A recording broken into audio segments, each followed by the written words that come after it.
Assalamualaikum warahmatullahi wabarakatuh. Di sini kami akan mempresentasikan tugas ujian akhir semester kami yang berjudul Studi Kelayakan Pembangunan Stasiun Pengisian Kendaraan Listrik atau SPKLU di Kota Sidoarjo. Perkenalkan, berikut adalah nama-nama anggota kelompok kami. Yang pertama saya sendiri, Riza Ahmad Zakaria. Yang kedua, Rizky Muharam. Yang ketiga, Satya Ardi Hidayatullah. Yang terakhir, Septian Dwi Lukmantoro.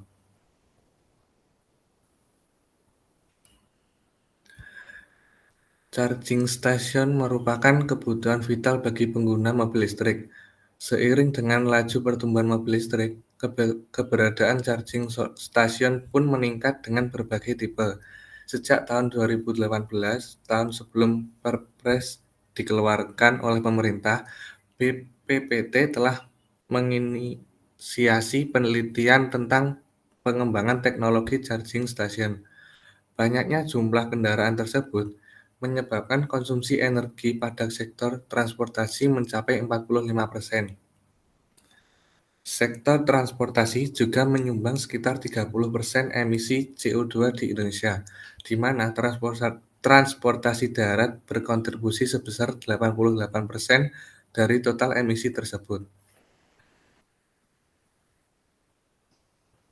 Pemerintah mengeluarkan kebijakan terkait kendaraan listrik melalui Peraturan Presiden Nomor 55 Tahun 2019 dengan percepatan program kendaraan motor listrik berbasis baterai untuk transportasi jalan.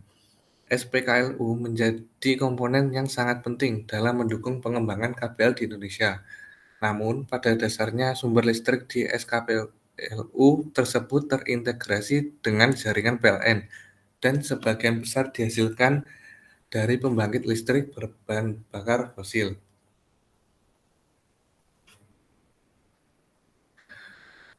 SPKLU menjadi komponen yang sangat penting dalam mendukung perkembangan KPL di Indonesia. Namun pada dasarnya sumber listrik dari SPKLU Ini tersebut slide-nya nggak berubah, Mas. uh, ya. Selanjutnya, jika penggunaan listrik semakin tinggi, maka penggunaan bahan bakar yang dikonsumsi juga semakin tinggi. Pembangunan SPKLU di Indonesia belum merata di seluruh kota besar, hanya terkonsentrasi di kota-kota provinsi Jakarta dan Bali. Meskipun di banyak kota lain, SPKLU masih relatif lama pengisiannya, membuat masyarakat enggan menggunakan kendaraan listrik di kota-kota di luar provinsi Jakarta dan Bali. Berdasarkan fakta di atas, maka dibuatlah studi kelayakan pembangunan stasiun pengisian kendaraan listrik SPKLU di Kota Sidoarjo. Selanjutnya, the sectoral setting. Yang pertama, industri. Sektor transportasi merupakan faktor penting bagi pertumbuhan ekonomi. Namun di sisi lain, aktivitas transportasi memberikan dampak negatif pada lingkungan karena hampir 94 kendaraan menggunakan energi bakar cair atau olahan minyak bumi. Penjualan mobil listrik melonjak signifikan dengan pertumbuhan hingga mencapai 30% per tahun. Pemerintah telah menerbitkan peraturan presiden tentang percepatan pengembangan kendaraan bermotor listrik atau mobil listrik pada bulan Agustus 2019 dalam rangka mendorong pembangunan industri otomotif jenis EV. Charging station salah satu infrastruktur yang sangat penting untuk mendukung pengisian energi listrik ke dalam baterai mobil listrik.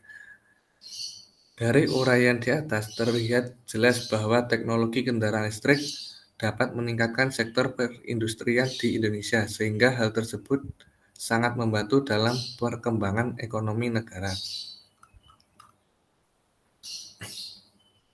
Selanjutnya, isu dan problem.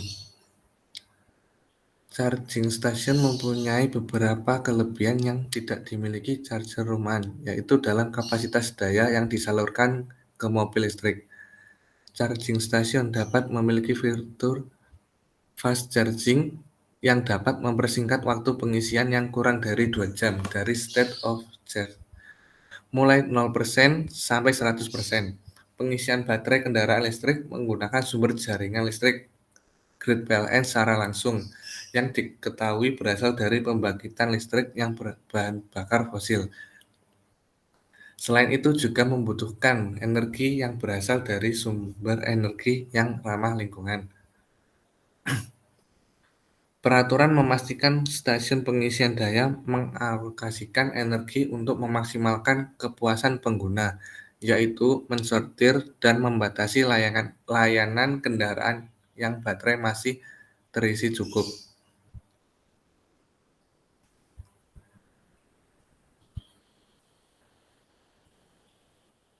Selanjutnya, pasar, penetapan harga, dan distribusi.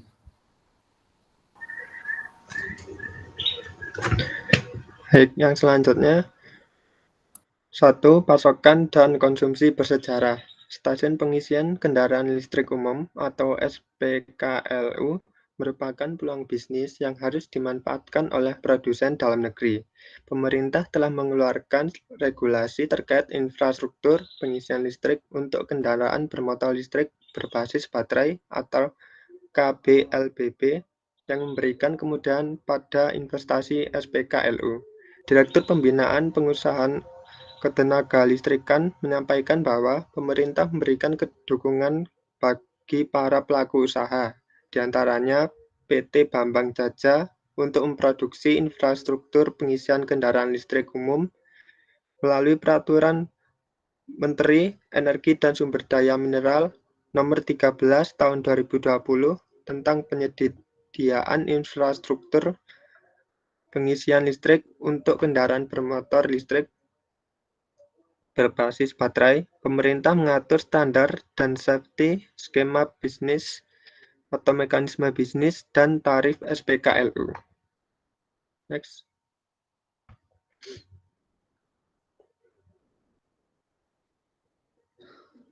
Nah, 2. Permintaan dan pasokan proyek.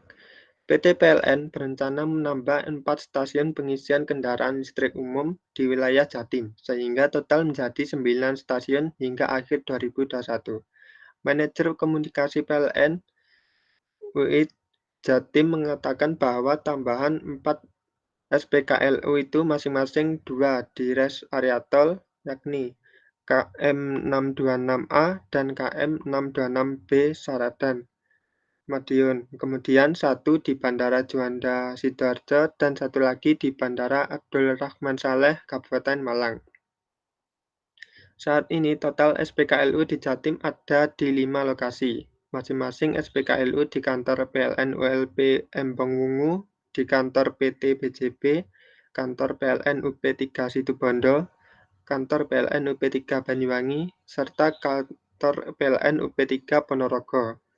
Penambahan ini karena adanya proyeksi jumlah kendaraan listrik di Indonesia pada 2030 yang mencapai 2,2 juta mobil listrik dan 13 juta motor listrik. Next. Yang ketiga, pasar untuk proyek yang diusulkan. Pada 2020, penjualan mobil listrik naik 46%. Hal ini berbanding terbalik dengan mobil konvensional yang justru menurun hingga 14%. Ditambah, hasil riset juga menunjukkan minat masyarakat Indonesia terhadap kendaraan listrik dinilai berada di atas rata-rata keinginan warga negara lain di kawasan Asia Tenggara.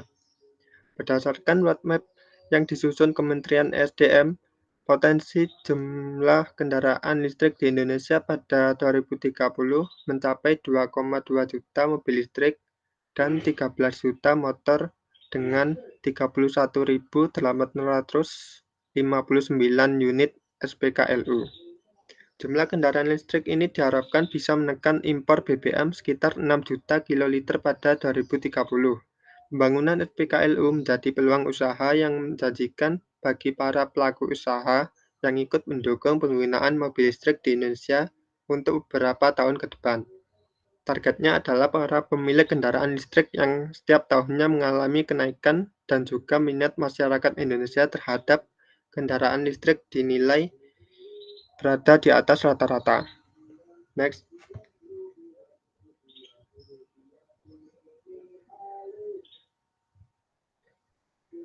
Nah, yang selanjutnya adalah transmisi, distribusi, dan pemasaran. Berdasarkan gambar tersebut, kondisi sistem tenaga listrikan di Indonesia sudah siap untuk mendukung program percepatan kendaraan bermotor listrik dengan sebaran jaringan transmisi secara merata di seluruh Indonesia. Semua ini dapat dinikmati oleh pemilik instalasi listrik privat untuk angkutan umum, badan usaha SPKLU, dan badan usaha stasiun penukaran baterai kendaraan listrik umum. Hingga kini, perseroan telah mengelola 46 SPKLU di 33 lokasi. Hadirnya SPKLU menjadi bagian terpenting karena dengan banyaknya SPKLU yang tersedia maka memberikan kemudahan bagi para pemilik kendaraan listrik untuk beroperasi. Next. Selanjutnya adalah harga. PLN menjual listrik dengan tarif murah dengan faktor I sama dengan 1,01 atau sekitar Rp714 per kWh kepada badan usaha IUPTL.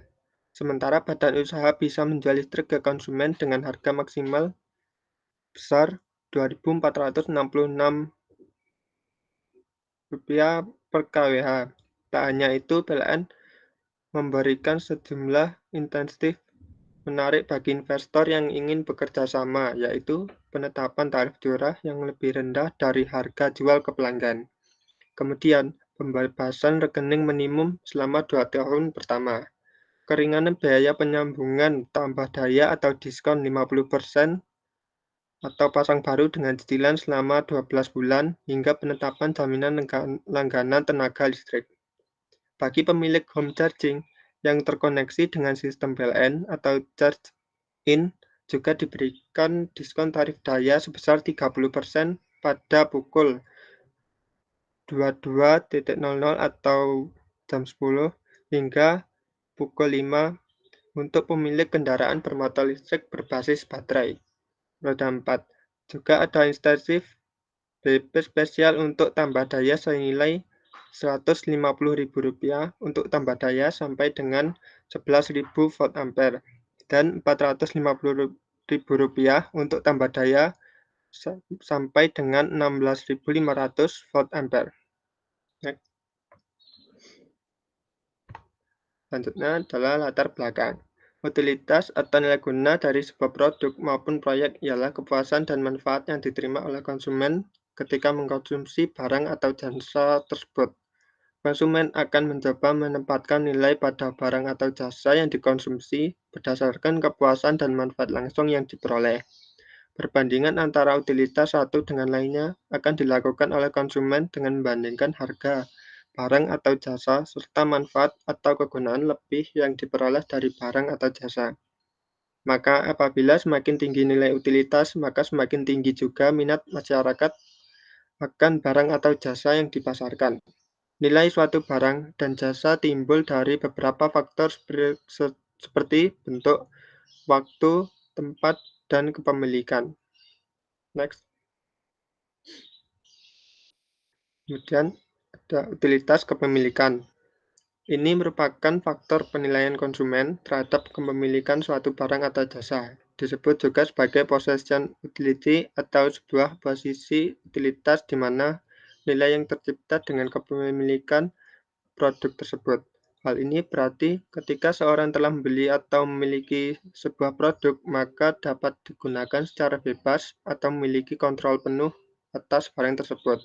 Ini disebut dengan pemilikan atau ownership utility.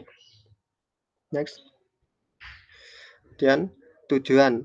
Melihat dari waktu ke waktu, perkembangan pengguna kendaraan listrik di Indonesia mengalami peningkatan sejak tahun 2020 kemarin. Pengguna paling banyak tentunya berpusat di Pulau Jawa. Oleh karenanya, kebutuhan SPKLU sebagaimana pusat pengisian kendaraan listrik semakin meningkat.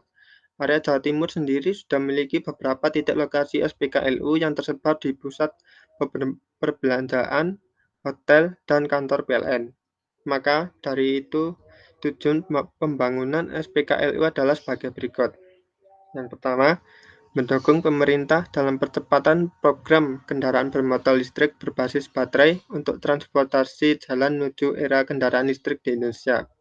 Kedua, mendukung pemerintah dalam penyediaan infrastruktur charging station di Indonesia. Dan yang ketiga, memudahkan dan menyediakan fasilitas para pengguna kendaraan listrik di Indonesia dalam melakukan pengisian energi kendaraan listrik. Next. Yang selanjutnya akan dibacakan oleh rekan saya.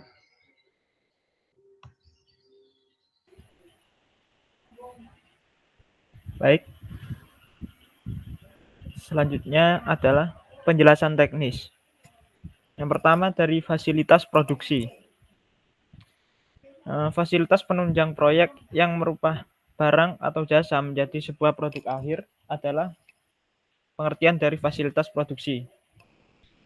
Selama perusahaan beroperasi, fasilitas produksi berupaya menyuplai barang atau jasa secara terstruktur. Dalam studi kelayakan proyek pembangunan SPKLU di Kota Sidoarjo, PLN yang merupakan sektor pembangkitan tenaga listrik tentunya merupakan fasilitas produksi. Selanjutnya, bermula dari sistem pembangkitan generator yang kemudian dilanjutkan transmisi energi menggunakan sistem transmisi tenaga listrik dan diteruskan oleh sistem distribusi untuk menjangkau konsumen sesuai daya yang diinginkan. Sebagaimana dalam model kerjasama yang dilakukan oleh PLN dengan badan usaha, pemilihan model 1 yaitu skema kerjasama antara PLN dengan partner di mana PLN menyediakan dan menjual tenaga listrik serta menyediakan platform teknologi informasi dan komunikasi. Sehingga partner menyediakan, mengoperasikan, dan memelihara fasilitas pengisian ulang, serta menyediakan lahan baru. Selanjutnya, yang kedua adalah dari utilitas dan infrastruktur. Utilitas yang ada pada SPKLU disediakan oleh PLN berupa sistem kelistrikan dengan kapasitas medium charging, yaitu sebesar 25 kW. Selain itu, lahan pemberhentian kendaraan yang sedang melakukan pengisian tenaga listrik dan bangunan dengan atap penyangga merupakan infrastruktur yang harus ada pada SPKLU. Selanjutnya, dari segi ekologi dan lingkungan. Hubungan timbal balik antara lingkungan dan makhluk hidup merupakan definisi dari ekologi. Dalam sebuah proyek, ekologi adalah bagaimana mengatur dan mengelola aktivitas manusia dalam suatu landasan yang berkelanjutan. Adapun ekologi dapat menjadi fokus pada dua tujuan, yaitu peningkatan ekonomi dan peningkatan kualitas lingkungan hidup. Tujuan utamanya tentu mengorganisasi sistem sehingga dihasilkan suatu jenis operasi yang ramah lingkungan dan berkesinambungan. Dalam riset yang dilakukan oleh Radboud Nijmegen, University of Belanda, dilakukan kalkulasi menyeluruh tentang penggunaan kendaraan listrik sehingga didapatkan hasil bahwa electric vehicle menyumbang polusi yang jauh lebih rendah dibanding kendaraan berbahan bakar fosil. Selain itu, mereka juga meneliti dari dampak yang ditimbulkan oleh rantai produksi hingga pengolahan limbah. Selanjutnya, setiap warga negara memiliki hak asasi dalam mendapatkan lingkungan yang baik dan sehat. Oleh karenanya, penggunaan kendaraan listrik sebagai pengganti kendaraan konvensional demi mencapai nol emisi yang direncanakan oleh pemerintah.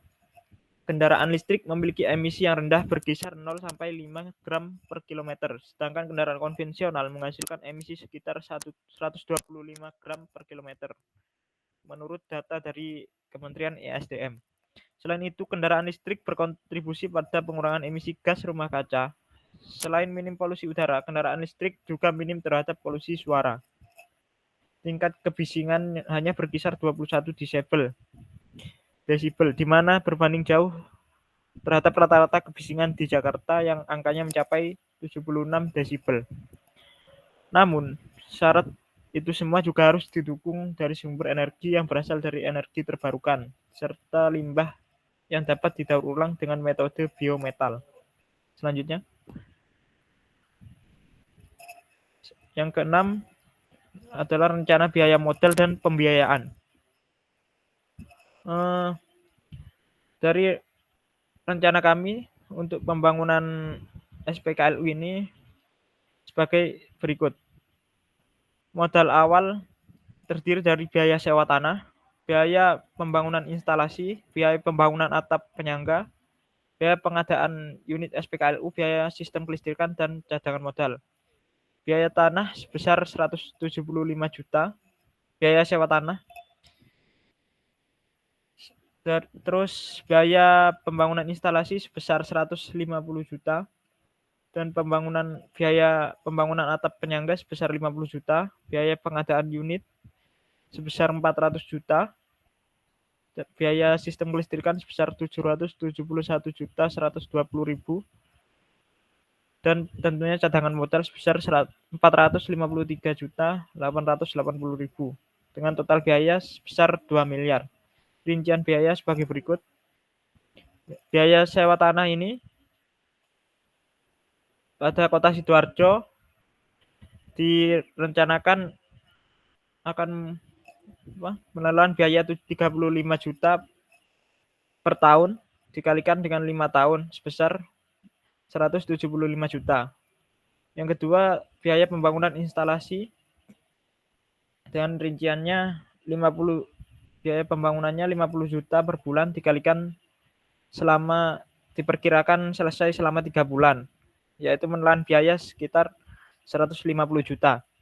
Yang ketiga, biaya pembangunan atap penyangga, yaitu diperkirakan sebesar 50 juta. Yang keempat, biaya pengadaan unit SPKLU, yaitu 1 unit seharga 200 juta dikalikan 2 unit didapatkan sebesar 400 juta. Yang kelima, biaya sistem kelistrikan yang bersumber dari PLN yang tadi sudah dijelaskan oleh teman saya, yaitu sebesar Rp714 per kWh dikalikan yang kapasitas SPKLU 25 kW dikalikan 24 jam dikalikan 30 hari dikalikan 60 bulan atau 5 tahun, yaitu sebesar 771 juta 120 ribu. Yang keenam, cadangan modal sebesar 453 juta 880 ribu. Jadi total biaya yang dibutuhkan untuk membangun sebuah SPKLU adalah diperkirakan sebesar 2 miliar rupiah. Selanjutnya, yang ketujuh adalah analisis keuangan. Dari segi pendapatan, hasil dari aktivitas penjualan barang maupun jasa dari suatu entitas dalam periode tertentu merupakan definisi dari pendapatan atau revenue. Penjualan barang, penjualan jasa maupun penggunaan aset entitas oleh pihak lain dapat menghasilkan revenue. Revenue atau pendapatan dari proyek pembangunan SPKLU di Kota Sidoarjo dalam periode 5 tahun diperlihatkan dalam tabel berikut. Pada tahun 2022, pendapatan sekitar 2 miliar 102 juta 400 ribu. Pendapatan ini direncanakan akan stabil dalam 5 tahun ke depan. Selanjutnya,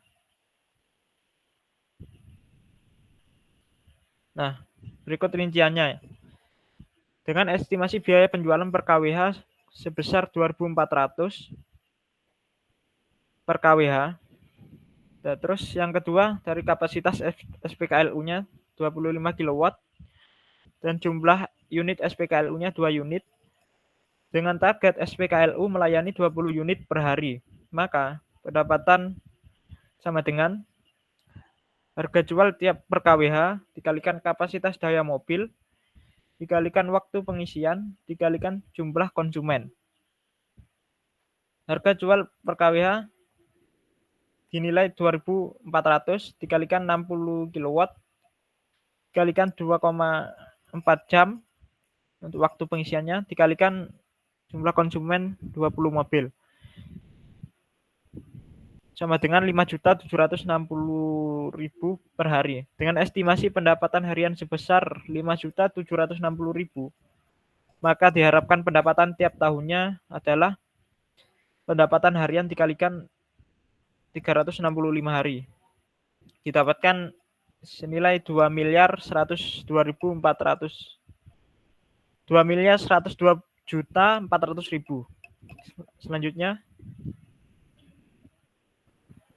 biaya operasional akan dijelaskan oleh rekan saya. Untuk biaya operasional atau operating cost, biaya operasional merupakan materi yang dikeluarkan untuk digunakan operasional proyek dalam periode tertentu. Biaya operasional bulanan sama dengan gaji pegawai 4 orang sebesar 12 juta ditambah biaya listrik sebesar 1.200.000 dan ditambah biaya maintenance bulanan sebesar 10 juta. Maka total biaya operasional bulanan adalah sebesar 23.200.000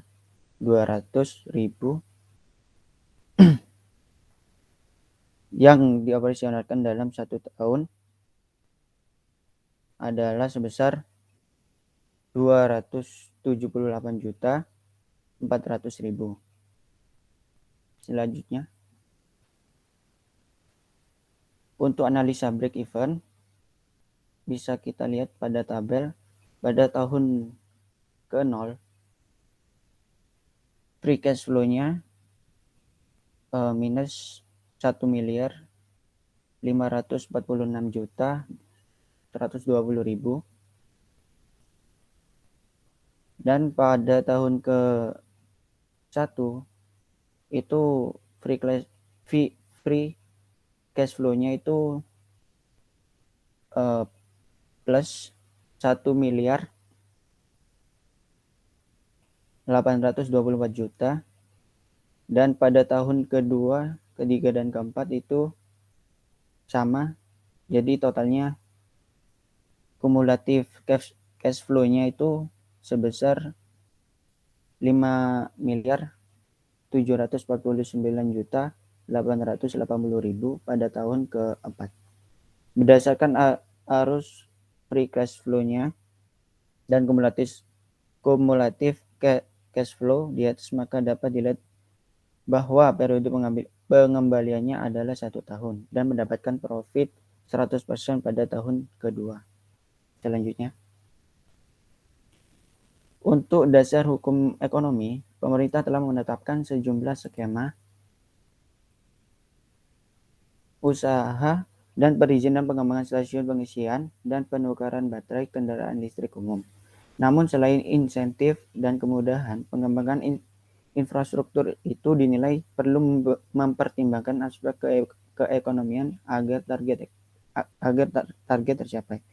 Pemerintah melalui Kementerian Energi dan Sumber Daya Mineral atau ESDM mengatur skema bisnis dan perizinan badan usaha stasiun pengisian kendaraan listrik umum atau SPKLU dan stasiun penukaran baterai kendaraan umum atau SPBKLU. Hal ini diatur dalam Peraturan Menteri ESDM Nomor 13 Tahun 2020 tentang penyediaan infrastruktur pengisian listrik untuk kendaraan bermotor listrik berbasis baterai. Skema bisnis dan perizinan berusaha badan usaha SPKLU terdiri dari penyedia atau provider dan kemudian pengecer atau retailer dan kerjasama. Sementara badan usaha SPBKLU hanya diwajibkan punya nomor identitas SPBKLU. Skema provider berarti badan usaha menyediakan tenaga listrik sendiri, kemudian menjualnya kepada konsumen. Skema ini memerlukan penetapan wilayah usaha, izin usaha penyedia tenaga listrik atau IUPTL terintegrasi dan nomor identitas SPKLU. Selanjutnya, dalam rangka mempercepat pembangunan infrastruktur SPKLU, pemerintah memberikan insentif seperti insentif tarif curah listrik sebesar 714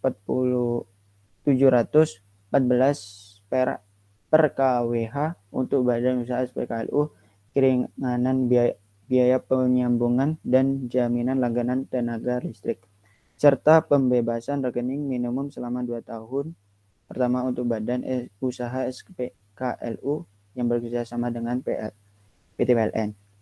Dalam Peraturan Menteri SDM Nomor 5 Tahun 2021 tentang standar kegiatan usaha dan produk pada penyelenggaraan perizinan berusaha berbasis risiko sektor ESDM. Misalnya, penetapan wilayah usaha untuk SPKLU dapat digantikan dengan dokumen bukti kepemilikan lahan SPKLU atau perjanjian kerjasama dengan pemilik lahan SPKLU. Sebelumnya, penetapan wilayah usaha untuk SPKLU harus mendapat rekomendasi dari pemerintah daerah. Lalu, pemegang izin usaha penyedia tenaga listrik untuk kepentingan umum, termasuk badan usaha SPKLU, wajib lapor. Sesuai dengan Peraturan Menteri ESDM Nomor 11 Tahun 2021 tentang pelaksanaan usaha ketenaga listrikan. Kewajiban pelaporan itu dengan menyediakan sistem informasi yang terintegrasi dengan sistem informasi Direktorat Jenderal Ketenagalistrikan.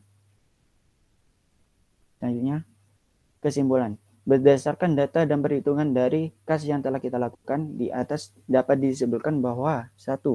Pembangunan 2 unit SPKLU medium charging sebesar kapasitas sebesar 25 kW di Kota Sidoarjo ini cukup layak karena apabila terdapat 20 pelanggan yang mengisi daya di SPKLU tiap harinya, maka dapat modal usaha yang telah dikeluarkan dapat dikembalikan pada akhir tahun pertama. Untuk yang kedua, pada akhir tahun kedua keuntungan dapat kembali sebesar 100% profitnya. Dan untuk yang ketiga, pembangun SPKLU ini dapat membantu pemerintah dalam usaha mewujudkan rencana pengurangan penggunaan BBM. Sekian presentasi dari kelompok kami. Kurang lebihnya mohon maaf. Wassalamualaikum warahmatullahi wabarakatuh. Waalaikumsalam warahmatullahi. Waalaikumsalam warahmatullahi wabarakatuh. Pertanyaan dah.